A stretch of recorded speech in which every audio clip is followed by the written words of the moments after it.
Hello, I am Xarkun and this is World of Warships Legends. Today I want to talk about the Tier 6 Tech Tree Soviet destroyer Minsk, which I've always liked. I liked it before it received a buff in this patch, but now that it's received the buff, I think it is legitimately actually quite strong in its role.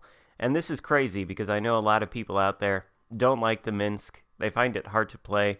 They don't think it's very effective. But in its intended role now, it is actually quite potent, and you're going to see that in this game. Some of you may recognize this game. It is a highlight from my stream on Monday, but I wanted to do a commentary over it, and I wanted to talk about the buff that the Minsk received. So it's a very simple buff. Only two parameters on this ship were changed. The first is the most significant, which is the gun reload time. The main battery reload time was reduced. Originally, it was around 5 seconds, and now it's 3.5 seconds. And this is actually quite a significant potential DPM increase. Before the buff, with its 5.2 second reload, the Minsk's potential HE DPM was somewhere around 110,000 or so. And honestly, that's really not that high. But now that the reload has been reduced to 3.5 seconds, the potential HE DPM on the Minsk has gone up by about 60,000. Now it is at nearly 170,000 DPM, so long as my math is right. I think 169, 168. And this is a huge difference. Plus, with these guns firing every 3.5 seconds, the base 8% fire chance on these guns becomes even better. So I do think you will see, if you play this ship, a lot more fires being lit per salvo. And then the second thing that was buffed was the range of the torpedoes. Previously, they were 4-kilometer torpedoes, and they were almost entirely useless. Now they're 6-kilometer torpedoes, and that difference of 2 kilometers is actually huge. With the 4-kilometer torpedoes, no matter how good you got the concealment down on the Minsk, you were never going to be able to, say, fire them from stealth. Now with the 6-kilometer ones you can. You have a tiny, tiny window, and it's probably not going to happen very often that you'll get a situation where you can actually fire them from stealth, but you can certainly send them further away from yourself now, and they aren't quite the suicide torpedoes that they used to be. In fact, they're going to come into play here soon. Now we're fighting the Tier 6 Polish destroyer, Błyskawica, and you can see we win that fight quite easily, although he does take down our HP pretty significantly. Twist and Track, though, indicates that there's still something else out here, and I believe it's a Jervis. So this is where the torpedoes are going to come into play. We spot the Jervis 8 kilometers away from us and closing. He's coming closer to the Błyskawica's abandoned smokescreen now that that destroyer is sunk, turning away a little bit as we adjust our aim to account for that. Not quite hitting them because, we have potato aim sometimes. It's a syndrome that afflicts everybody. But Jervis making another turn to come around here by the smoke screen, and so we send the torpedoes into it. We know that he's about to sail right into the torpedo range. He's at 6 kilometers, now 5.9. So as long as he sails where the indicator said, then these torpedoes have every chance of hitting them, hitting him rather, and that would not have been possible prior to this buff. So there go the torpedoes into the Błyskawica's smokescreen, and I think one of them, tags the Jervis. There's our second kill of the game. We've also capped the Alpha Cap. Our team has taken Bravo, so now we're going to sail out into the enemy spawn. The thing you need to understand about the Minsk, though, even after this buff, is that it is not a torpedo boat. The main Russian destroyer line, that is not the new one with the Kiev and the Udaloy at the top of the line.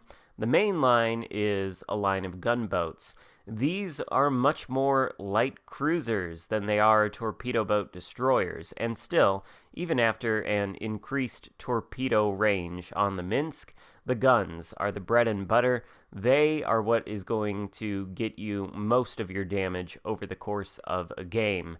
And in its role as a gunboat, an open water gunboat at that, the Minsk is quite strong. It's not on the probably the same level as, the Khabarovsk or the Tashkent or anything like that, but it is strong, and it has some advantages over its higher tier counterparts.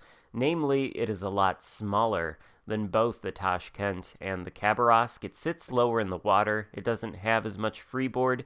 That means it's a more difficult target to hit than those much larger destroyers. Plus, it's just about as fast as them. It has a base speed of over 40 knots, and when you activate that speed boost, I think you can get it up close to 50 knots when you aren't maneuvering. So, very quick little destroyer, very fast little destroyer. It's also got better rudder shift than either the Tashkent or the Khabarovsk, whereas those have rudder shifts that probably when you upgrade them with the rudder shift mods, I think they're still around 5, maybe 6 seconds, at least on the Khabarovsk they are. Tashkent may be a little better, but I still think it's in that 5 to 6 second range, and that's fine, especially given the longer range guns that you can get on the Khabarovsk and Tashkent. But let me pause for a moment and just say, I mean, we've only lit, 4 fires in this game, but it does feel like you're lighting a lot more fires with this faster reload. Anyway, what was I talking about? Yes, I was talking about the rudder shift between the Tashkent, Khabarovsk, and Minsk, whereas, on the higher tier ones, it's around 5-6 seconds when you use the double rudder shift mods. Well, on the Minsk, it is much lower base rudder shift, and I think this is like a sub 3 second rudder shift, which means it's very quick at changing direction, and that, coupled with the small stature of the destroyer not sitting very high in the water, and just the small size, means it's even easier to dodge incoming battleship fire in the Minsk than it is the Khabarovsk and Tashkent.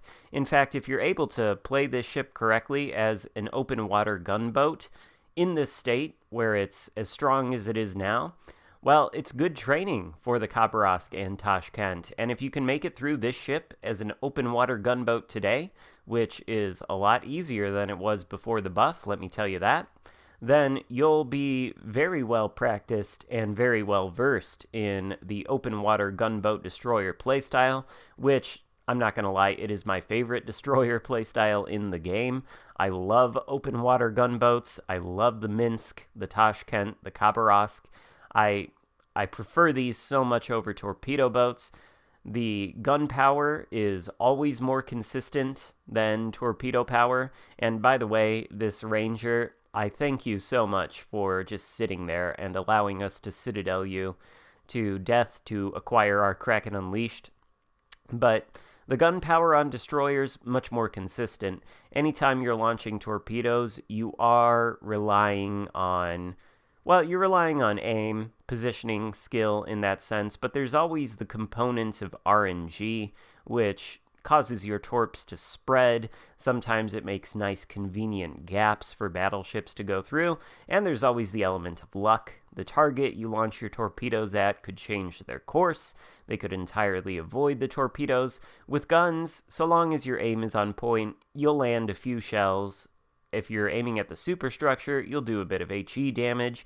You might start some fires, and just the gun power on destroyers, I feel, is much more reliable and more consistent than the torpedo power, which is why I like gunboat destroyers so much, and I really like the Minsk. I think it's in a really good state now. I am thrilled that Wargaming buffed it. I'm not entirely sure it needed the buff. I suppose it did need the buff, because like I said, I enjoyed the Minsk before the buff, because I enjoy this playstyle. But now I think a lot more people are going to find it more effective, and a lot more people are going to enjoy this playstyle and be able to pull it off. The only thing is with the Minsk, Well, the turret traverse is still glacially slow.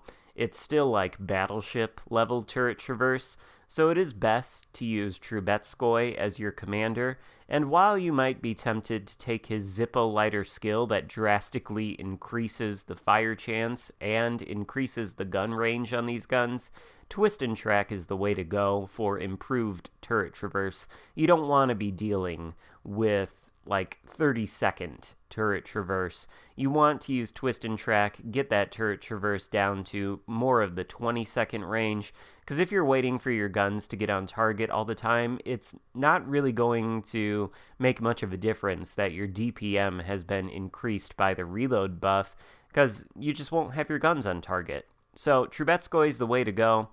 Shorter gun range than on the Tashkent and Khabarovsk means you do have to get a little bit closer to your targets in order to effectively open water gunboat, but if you can do that, you can really have a lot of fun in the Minsk. At least I think so.